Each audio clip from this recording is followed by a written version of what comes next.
Model children home जो छोटे बच्चों का यतीम खाना है महकमा सोशल वेलफेयर का, वहाँ से बच्चों को गायब किया गया। फ़कीरों के बच्चों को लाया जाता है अगवा करके। आप यकीन नहीं कर सकते थे कि वो यतीम खाने की बच्चियाँ हैं।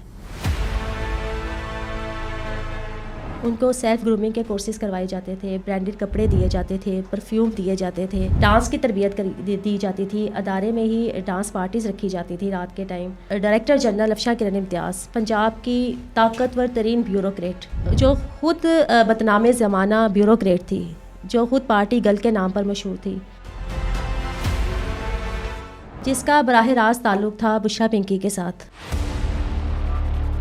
वो बुशरा गैंग का हिस्सा थी। वेस्टर्न 90s मिनी बच्चियों की, उन बच्चियों की जो 10 साल की थी, 13 साल की बच्चियां थीं। दूसरे यतीम खानों से भी बच्चे सप्लाई किए गए जो इमरान खान को पेश किए जाते थे। इमरान खान के दौरे हुकूमत में छोटे मासूम बच्चों को सेक्रीफाइस किया गया, उनकी जानों की कुर्बानी दी गई, काले जादू में इस्तेमाल किया गया। किस तरह इस्तेमाल किया गया?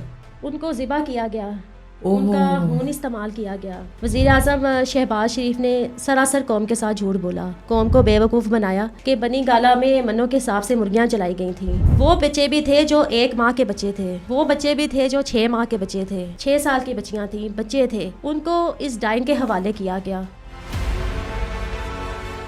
इस डाइन ने उन बच्चियों का खून इस्तेमाल किया काले जादू में।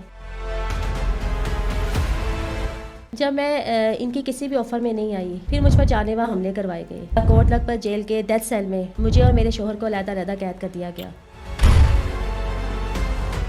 और जेल में मुझे डराया धमकाया जाता था कि तुम्हारे बच्चे इस वक्त गन पॉइंट पर हैं। मेरे शोहर को उल्टा लटका कर बदतरीन जिस्मानी तशद्दुद किया गया, फिजिकली टॉर्चर किया गया। जेल में बुशरा पिंकी के अहकामात पर मेरी बरहना वीडियो बनाई गई, मेरे कपड़े उतार दिए गए। नामालूम लोग जो जेल में ही किसी कमरे में मौजूद थे, उन्होंने मुझे धमकियाँ दी कि मैंने जुर्रत कैसे की बुशरा पिंकी जैसी पाक हस्ती का मुंह काला करने की, पिंकी का कशाना जिनसी स्कैंडल में नाम लेने की, और मुसल्लह अफराद ने तुम्हारे बच्चों को गन पॉइंट पे लिया गया। मैं डरी, उस वक्त मैं डर गई जब मुझे कहा गया कि आपकी ये तुम्हारी बरहना वीडियो सोशल मीडिया पर अपलोड कर दी जाएगी अगर तुमने एहतजाज बंद ना किए। कभी किसी वज़ीर आज़म के ख़िलाफ़ ऐसे एहतजाज नहीं हुए। मैं तो उस वक्त नहीं डरी थी जब ये फ़िरौन थे।